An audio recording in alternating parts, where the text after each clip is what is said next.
yourself supporting the Senate CR? Well, we don't want to shut down, so I would do what we can. We should prevent a shutdown, so that's the bottom line. So if the Senate passes that bill, do you It's a short-term CR. I think it would pass, and I would be. I don't want to shut down. I would support it, but I do think we have an opportunity to do border security. It's needed. We got 10, 12,000 people a day. What I enjoy hearing, I should say I enjoy it, but I'm pleased to hear more Democratic leadership sitting up saying, yes, we got a broken border, we got to do something. You hear from the New York mayor, we hear from some of our Chicago elected representatives, and we have an opportunity we need to do something to make that better. But I want to do what I can to keep our government open. So you think McCarthy should bring it to the floor if the Senate passes? If that is the only option, yes. But the Problem Solvers has what we call a bipartisan bill that has a CR, what has disaster relief money, has Ukraine money, and border security money. I think it's a better fit. Well, you guys haven't released your legislative text yet of that. I did it on Friday. Do you have a sense of what specifically you think Speaker McCarthy will do if the Senate passed bill comes over? I mean, you have to ask him on that one. I don't know. I don't want to speak for him. However, we have a good bill out of the Problem Solvers that I hope that will be a fallback or a landing spot for people. but you would have to sign on to the discharge petition though in order to force that to the floor. Have you signed on to that yet? There's 3 different options, but they have a shell. What they need is to have our bill as that discharge petition bill. Then I would do it. Explain to the parliamentary mechanics of this, of how. I know it's complex, I know it's in the weeds, but that's going to be, if that's going to happen, that's what's going to count. And so how do you get somebody in leadership on either side to help you? You're right. It makes it easier if the majority leadership or the minority leadership decides they want to have our bill, because there's avenues in the parliamentary methods to do that.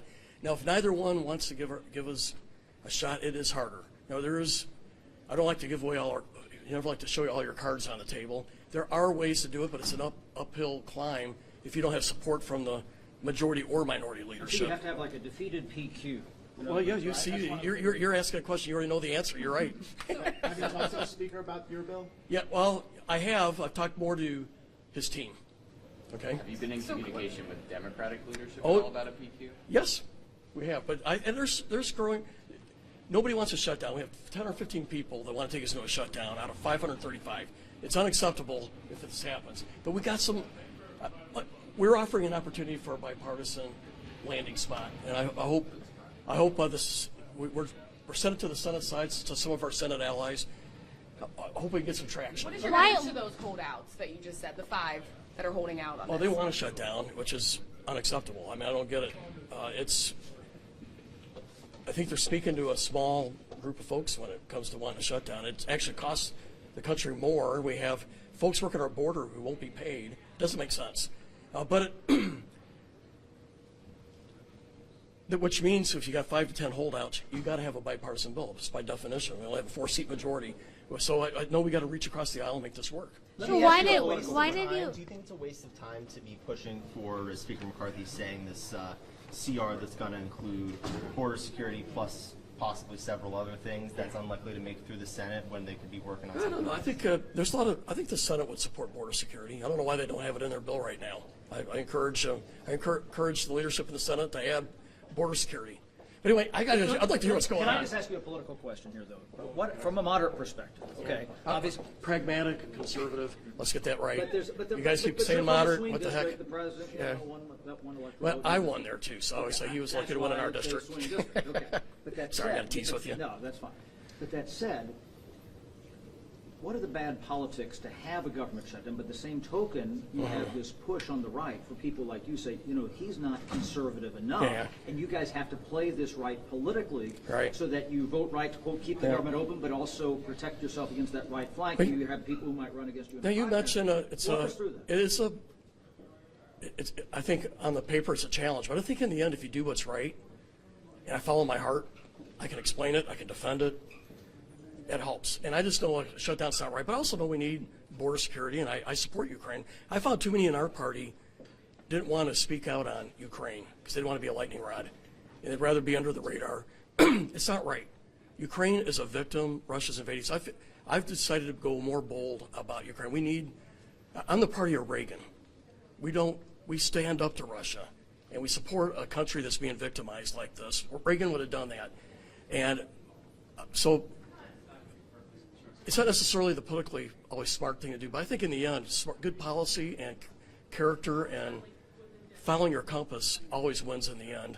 Because I can explain, I can defend it, and so that's what I'm trying to do. I had some people this weekend say, Don, you're not following the party line. I'm an American first, and I want America to succeed and prevail. I had some other people tell me, I had a guy say, you should be a Republican first, then an American. I'm like, really? This is not a good way to think in my mind. We're Americans first. But beyond that, I think a lot of folks want us to tell people what they want to hear, too. And I think that's not my role. I believe that we should stand on principle, be tactful, and try to push our country in the right direction. Can I ask you on that point? On that point, would you give Speaker McCarthy the same advice that you're sort of giving yourself? He knows where I stand. Is there a worry that if your bipartisan continuing resolution comes to the floor, that McCarthy could lose his speakership? No, he won't lose it. We should never let 5 or 10 people push us around like this. They don't have no alternative plan. Who do they want as speaker? They can't tell you, right? So you're talking 5 or 10 people, 210, 250. I don't know what that number is. Support Speaker McCarthy, and they do not have the votes to put anybody else in. And I believe if the speaker reaches across the aisle and does what's right for the country, there's going to be a number of Democrats. I don't want to put a number on it because I really don't know. They'll probably vote present. I do not think the speaker's position is a threat, and we shouldn't let 1 or 2 people use that as like extortion. It's not right. Have Democrats told you that they would vote present? Some have, yes. Enough? Well, I only talked to a few, but some have said that. My guess is I don't know what the number is. I don't want to Would that forecast. still take up just a lot of time? It Having to does. try to table the motion? I mean, you're Yeah. going to be coming out of a But shutdown. it's not my choice. That'd be somebody else's choice. Our job is to vote right, and nobody has a better alternative, right? And I think the speaker's doing everything he can in a tough situation, so obviously has my support. Anyway, I want to hear what's going on. Okay, thank you. Bye.